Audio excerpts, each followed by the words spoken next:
Oh boy, we're going to do a peer paw, apparently. Hello, everybody, and welcome to the Purls and Pyrs podcast. I am your host, Nina, otherwise known as Ine, on Instagram, Pinterest, Ravelry, all of the social medias. And to returning viewers, thank you so much for coming back. And to new viewers, thank you so much for joining me. I have got a microphone for this week's recording, so we will see how that does. And also we have Hubble right here. So he keeps peer pawing me. Here's his paw. We'll see how this goes. But I did want to record something because it's been a couple of weeks and I do have some things to share. But I was waiting because the audio was really bad on my last podcast. Oh, good. It's just going to be peers, all the time. So I wanted to see what I could do with getting a microphone. And so I got one from Amazon and we're going to try it out and see how it does for this episode. I'm going to see if I can get Hubble to sit. Come on, buddy. Sit down. Sit. Come on, buddy. Thank you. Thank you. No. Okay, this may not work. We might have to postpone recording until he decides that he is ready to let me record the podcast. Hubble, come on. Are you ready? You want to lay down with me? Come on. Come on. Come on, buddy.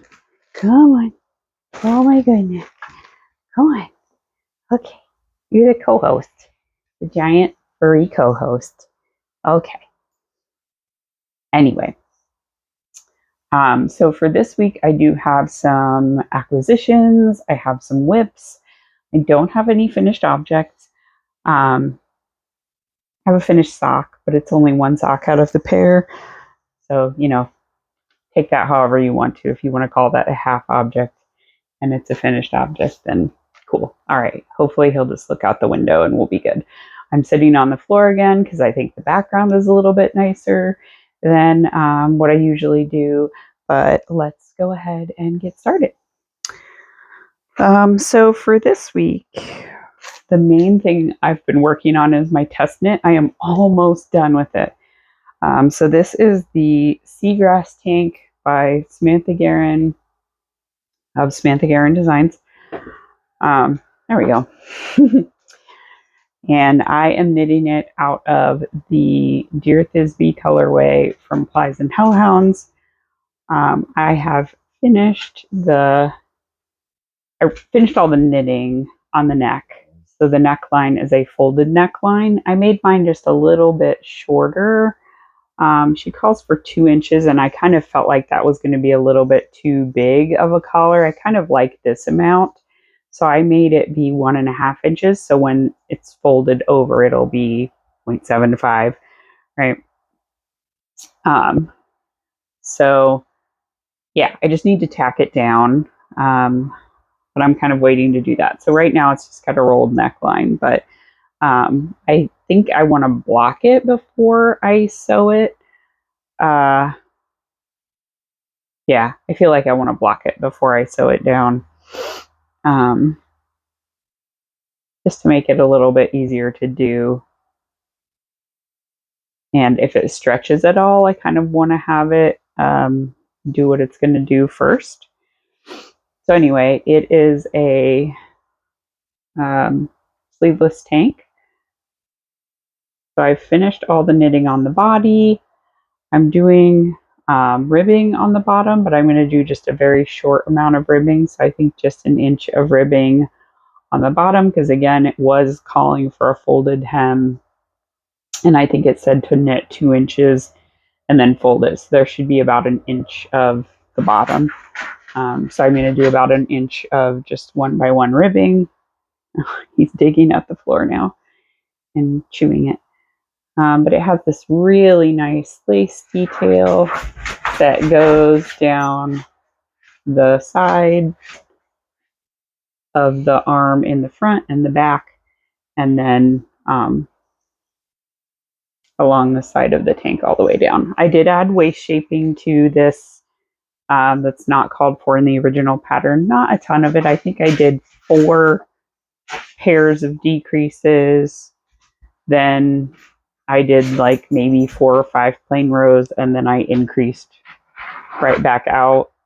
This marker, I think, is at where I started my waist increases again.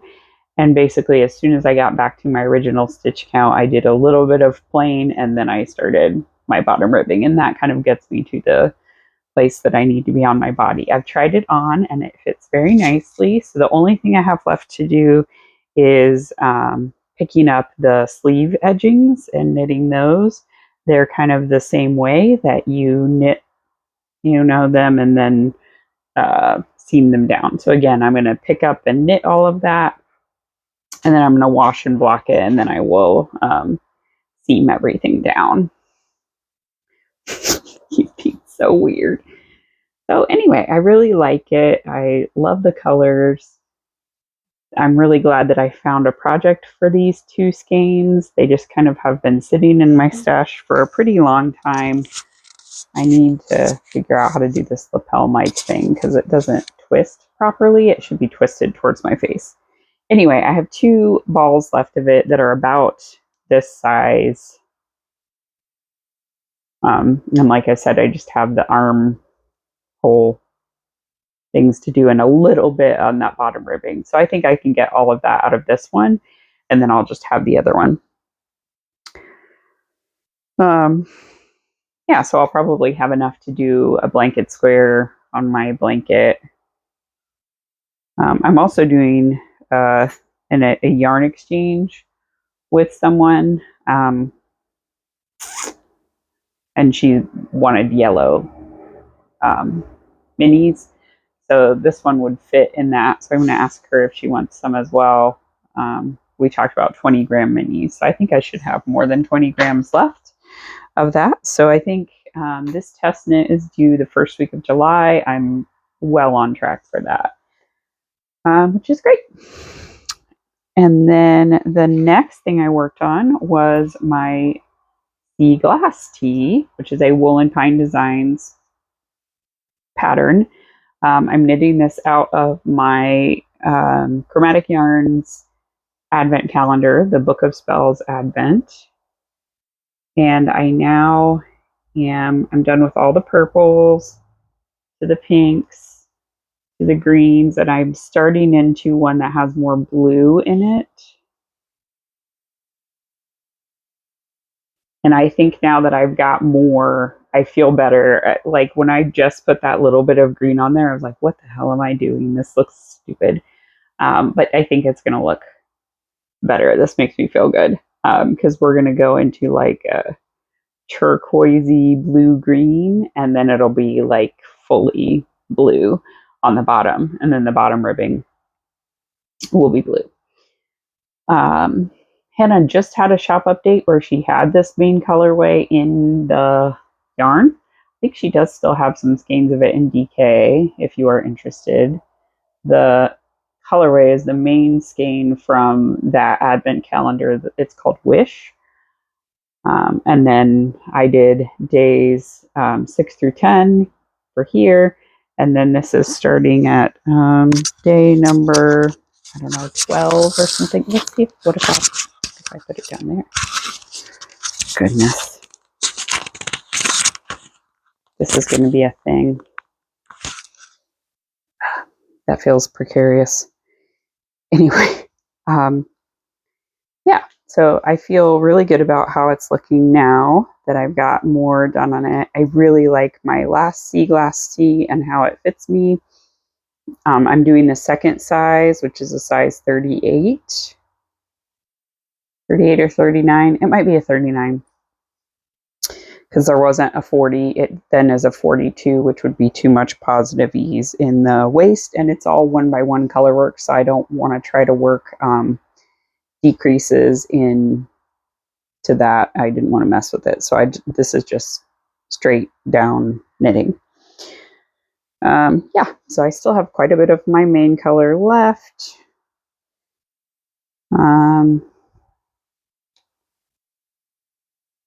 Yeah, I'll work on this some more once my test knit's done because I'm so close to getting it done.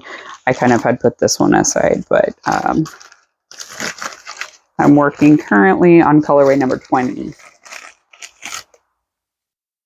So it's this one. It's very like straight up green. And the other one was like green with pink. So yeah, 19 through 24 is going to be the bottom half. So that is that. And then the third thing I've been working on, which this was randomly, I picked these up, is my Regia Perfect socks. These are, I think the colorway is like neon colors or something like that, but they're very much like rainbow colors. So I thought since it's Pride Month here in the US, I wanted to be working on a rainbow project to celebrate Pride. And I also want to work on my Geektastic Fibers Pride colorways. But I wanted to finish these first because they were already on the needles. So it's not a sock pattern, but I've been doing this for a long time. I think I learned it from Emily O'Grady, who used to have a podcast. Her name was Ooh Fancy Pants on Ravelry. The Vanilla Bean socks, something like that. But basically, just whenever you get to a new stripe color, you slip one, knit one all the way around until you make it around the sock, and then you just knit until you come to the next color break, and it just gives you that one little line of stuff, and I like it. I've made a lot of Felici socks this way. So because it's Regia Perfect, I just started from the center of the ball. I knit the red and orange in ribbing, and then when I got to the yellow, I started knitting plain, and I did that down to the heel. When I got to the red, I started the heel, and then the heel took up all the red and part of the orange, and then yeah, I worked down the foot until I got to the orange, and they fit. I have already cast on for the second one. There's my second one. But pretty close. I did the same thing. So I'm down to the heel now. I was sick yesterday, so I was just kind of laying on the couch. So this is basically what I worked on yesterday. So I cast it on, and this is how much I was able to knit yesterday while I was sitting on the couch. I was listening to an audiobook, which was Sin and Magic, I think. The first book is Sin and Chocolate. It is the Demigods of San Francisco series. So the first two I listened to on audiobook, and I'm reading the third one because it's not released as an audiobook yet. It's kind of an old series, so I'm a little surprised at that, but Graphic Audio is making them, and I love the Graphic Audio productions of books. They do a really great job. They have a good cast of voice actors. So yeah, I will still listen to it, but the third book isn't coming out until the end of August, and I was like, I can't wait to find out what happens because there's like 7 books in the series. So I just went ahead and started them. They're free on Kindle Unlimited, so I went ahead and started the third one. Okay, so anyway, yep, those are going along well. I threw on this little progress keeper from Charmed and Dangerous. It's a carrot. I thought he kind of matched.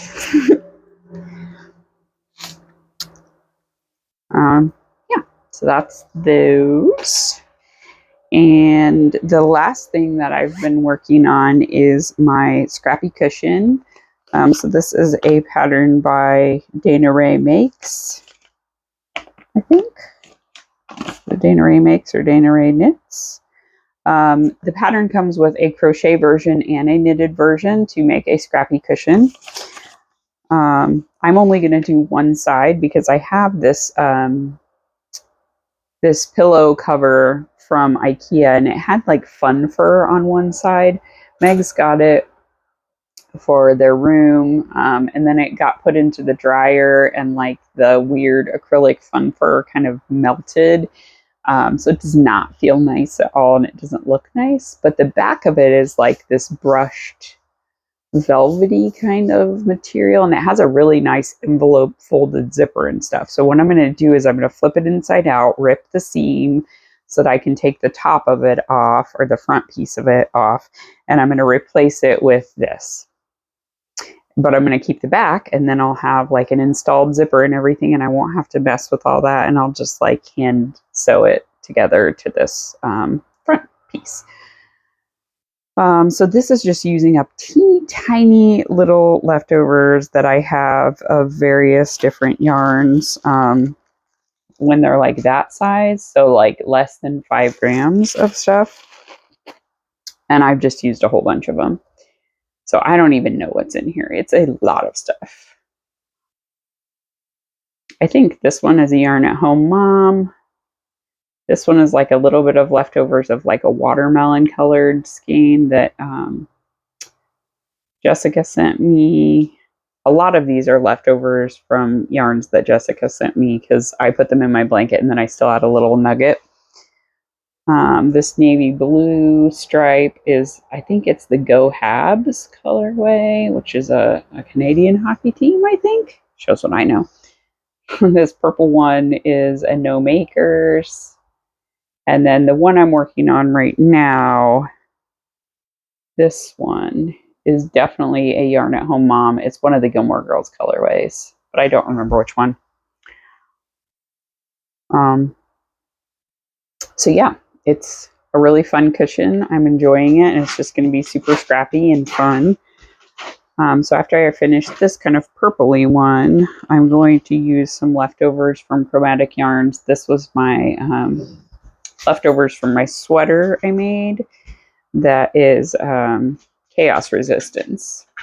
So it's a gray background with a bunch of rainbow colored speckles. So I think that'll be a good edging to the cushion and kind of bring everything together before I sew on the backing. And I've got a lot of it.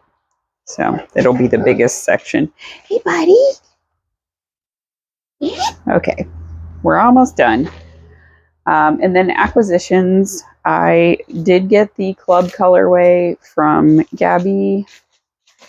Flies and Hellhound, she's doing dragons this year. And so she did, Saphira was her dragon for June, I think. And Gabby does a mean blue. I mean, I love this blue. I have nothing like this in my stash. And when she did, so I'm part of her Patreon. She does like behind the scenes videos, and she did one on like her dyeing process for this. And when I saw it, I was like, oh, I need it. Oh my God, it's so pretty. I want a sweater out of that so bad. So yeah, this one will definitely be a sweater. I'm thinking a cardigan. Because I think it would be a nice little pop of color in the wintertime. And it would look pretty with a black or white top underneath of it. Yeah, and then some, I don't know, clear buttons, maybe? I don't know. I don't know what I'm going to do there, but I love the color. It's just such a nice blue, and it's got kind of splotches of green and red on it. They're very hard to see. But it's all got this like bluey green overwash to it. It's gorgeous. And it, because it has silk content in it, it kind of has this glow to it. It's just so nice. So that was one thing. And then Tristan of Dragon Horde Yarns came out with these, what are they called? Court fade sets. So it's like Akatar, but based off the different courts. So you got 2 main skeins, which I didn't realize when I bought it. You get 2 skeins of a main color, and then a 12 skein mini, or 12 mini skein set. So this is the main color. It's like a light gray. I also didn't realize it was a singles base, but that's fine. Because I'm going to use this for a summer sweater or a summer top. So it's light gray, and the colorway is Tombstone. Oh, he's going to sit on my lap. Okay. Okay, buddy. We're going to sit on my lap. That's fine. He's also sitting on the yarn, by the way. The yarn I want to show you. Okay. It's not called Purls and Pyrs for nothing. And now I have a giant lapdog. Okay, and I got the Autumn Court fade. I really also wanted the Black Beak fade because it was like a red to black fade. And I love the witches in like Throne of Glass, and it's based off like Manon. But I couldn't afford more than one, so this was the one I loved the most. So I went with this one.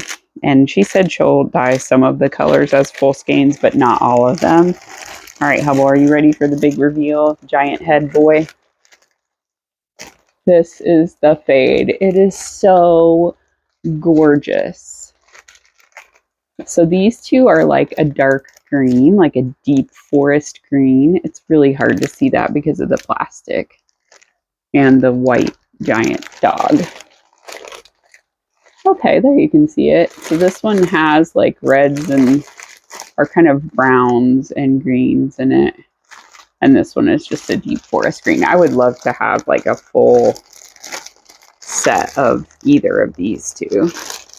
But that, like the red to the orange to the green, it's